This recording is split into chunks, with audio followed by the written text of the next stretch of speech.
impulse spending. A few times I've taken my children for shopping. I just take them to probably the mall. One of the tools that we have there is either the Elsevier Mall or the Market Square or something. We just go there. And when we get there, first, at the initial stage, I take them there. They literally want to empty the entire mall. Oh, Daddy, I want this. Daddy, I want this. Daddy, I want that. Daddy. And I'm like, hey, I didn't come here to shop for you guys. I just came here to pick one thing. So I want all of these things. So I said, okay, no problems. At another time, I said I was going shopping. And they said they were coming. Pinky said she was coming. Strongman said he was coming. So I said, fine. Okay, Pinky, write a list. Write a list of what you want to do when you get to the mall. They didn't know where I was going to. They wrote the list. We got to the mall. I told them, okay, get the basket. Pick the things on your list. When they finished picking what was on the list, they started picking something else. I said, whatever is not on your list, another day, not today. They didn't feel happy about it. But look, what was I teaching them? Don't spend on impulse. What you don't plan to spend and you spend on, most often than not, you regret buying it.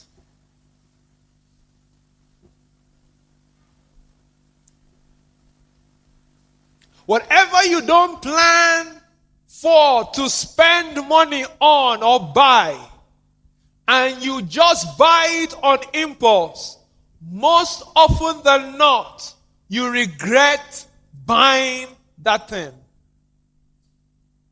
And what is the way to help you stop impulse buying? Have a list. Oh, you went into the market. You saw a fine necklace, and you just love it. Oh, how much? They say it's 5,000. You just pick it. Oh, because it's 5,000. Oh, maybe your mind was thinking it's 20,000, but you saw it at 5,000, and you pick it up. You go to this other place. You saw this. No, you're buying on impulse. At the end of the day, you will find that it's either you have almost the same thing at home, and you just duplicated the same thing, and you end up giving that one out.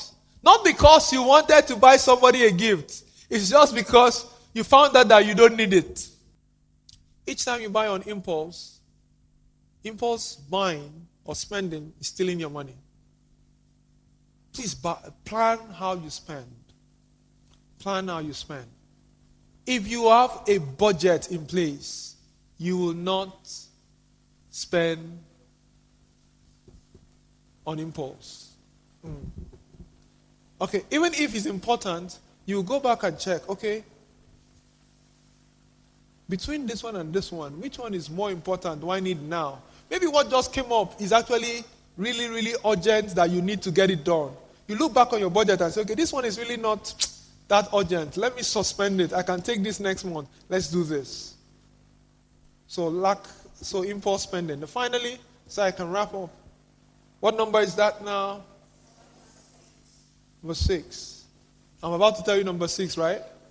Refusing to learn about money.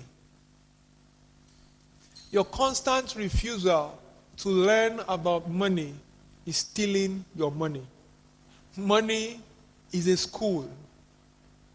You need to learn about it. You need to understand the dynamics. You need to understand how it works. You need to understand how to make money. You need to understand how to manage money. You need to understand how to spend money. You need to understand how to invest money. You need to understand how to multiply money.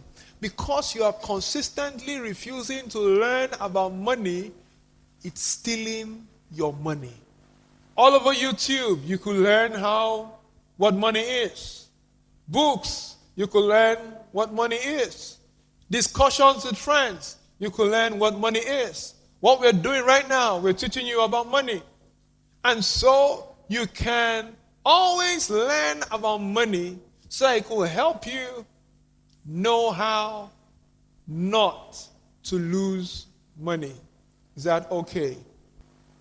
I'll close with this. Everybody can get to financial freedom. Last month, I did say that you should define success on your own terms, irrespective of what volume of money comes to you. Everybody can get to financial freedom. I want to end and add number 7 by saying your lack of tracking your money is stealing your money. If you're unable and unwilling to track your money, you are losing money without knowing. I'm going to use Donald. Donald, how much, please can you stand? How much have you made, or how much has gone through your hands between January and now? Let's not say now. Let me just stop. Between January and April, how much has gone through your hands? Almost. That's not correct. That's not correct. I don't agree. How did you arrive at 400? Tell me. You're possibly just looking at your salary, right? Okay, please, you can sit down. Let's clap for him. I can boldly say to you, Donald, that you have had close to 2 million naira over your hands between January and the end of April without your knowing. And what's responsible for it? You didn't track it. I give you the third assignment. From June 1, every kobo that comes into your hands, put it down. Buy a new exercise book. Again, I'm not going to come and check if you are doing it. This is about personal development. My job is to tell you. Your job is to be committed to doing what I tell you. Right? I'm not going to when I'm in a class, I'm not going to say, I'm not marking the assignment. At the end of 2025, you will be the one marking your own assignment. And do you know how I will know whether you have done the assignment or not? When everybody is reporting and doing their progress, and you see this person was wearing 1 trouser, now he's able to wear 3, 4, you know that there's some level of progress. I'll know that already this person was following what we said. So most of the assignments I'm giving, I'm not going to come chase you about because we have a lot of things we're doing. My job is simple: to help you transform your mind and navigate your growth. That's just simple. That's why we do Wise Talk. So from January 1, get a new exercise book. Every kobo that you get, please write it down. Whether it's your salary, whether you went to see your father and your father just gave you 5,000, put it down. You met an old friend, your old friend gave you 1,000, put it down. You got to church and you saw someone that was good and nice and gave you an offering, and the offering was 10,000, and you gave an offering of 1,000 naira, and you had 9,000 naira left. Please put down that money. At the end of June, add up all the money that came through your hands. You'll be amazed. You will be shocked. That's the first assignment. Then the next assignment is ask yourself, where is this money? You will now begin to track how you spent the money. Because the money doesn't come in bulk, it won't make sense to you. And monies that don't come in bulk, and most often than not, is bigger than the one that comes in bulk. A mighty ocean comes in small, begins with small drops. So take note of them. Take note of them.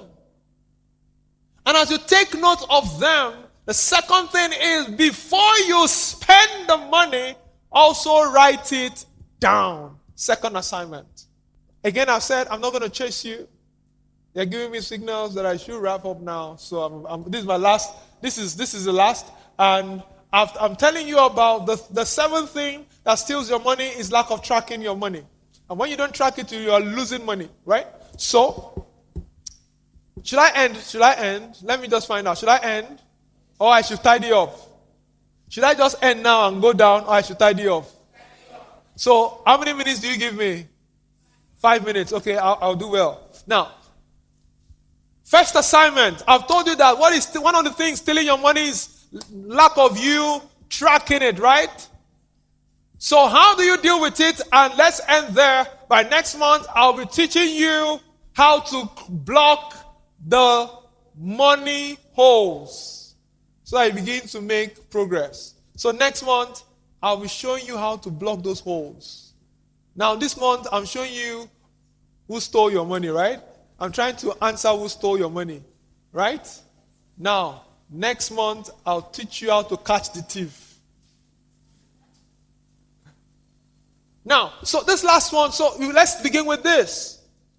Every money, please, from January 1, the next time we're going to have Wise Talk is last Sunday in June. Last Sunday in June. So from June 1, please, buy a plain new exercise book.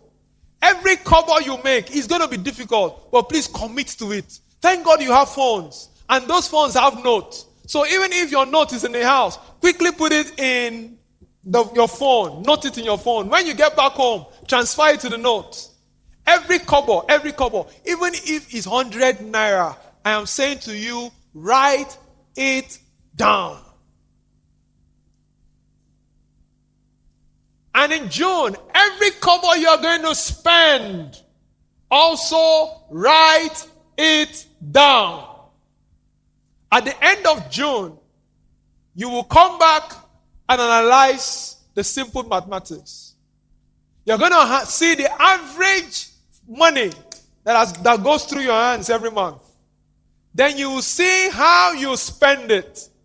And the areas where you are spending the money recklessly, that is not relevant, you begin to shut them down. As you shut down those holes, you are returning the money back to savings. And you can say, between 6 months, I want to do this. And you can get it done.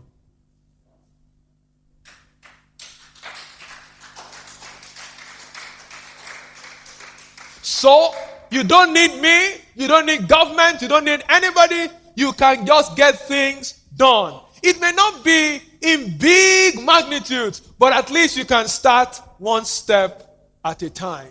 And you see your life making progress.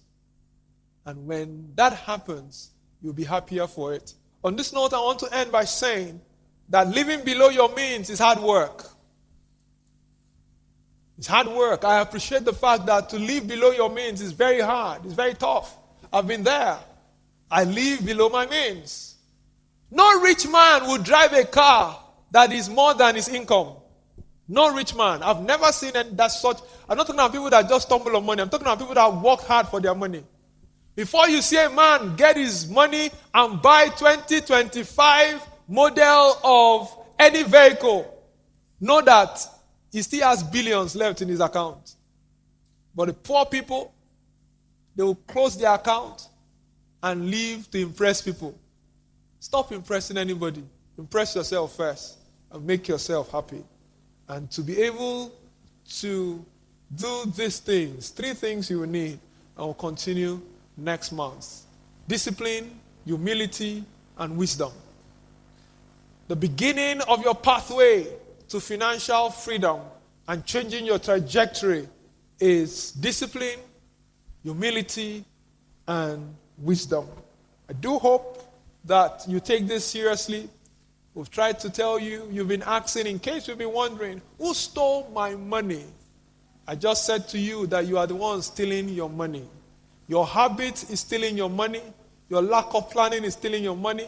Your lack of budgeting is stealing your money. You're trying to play nice is stealing your money. Your lack of budgeting is stealing your money. Not tracking your funds is stealing your money. If you're able to change the trajectory and start doing the right things in the opposite direction of what we have just said this evening, you begin to see a change in your financial progress. Thank you.